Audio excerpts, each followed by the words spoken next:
নমস্কার বন্ধুরা, আজকে ডিডিসির আলোচনা বিশ্ব সৃষ্টি বাইবেলের মতে হয়েছে, যেটা 222.11 বা 221.7 পাবেন। কীভাবে বিশ্ব সৃষ্টি হয়েছে, যেটা বাইবেলের আদি পুস্তক, সেই অনুযায়ী বললাম। এখানে বলা 7 দিনে বিশ্ব সৃষ্টি হয়েছে।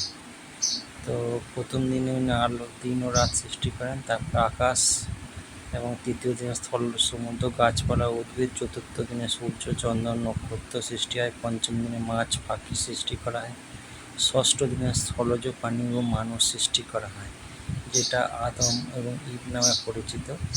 এবং বাইবেল অনুযায়ী মানুষ ঈশ্বরের নিজস্ব প্রতিমূর্তিতে সৃষ্টি। এটাই হলো বাইবেলের মতে বিশ্বের সৃষ্টি।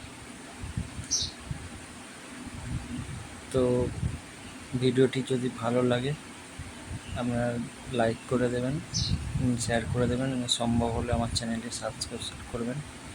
ভিডিওটি দেখার জন্য আপনাদেরকে অসংখ্য ধন্যবাদ।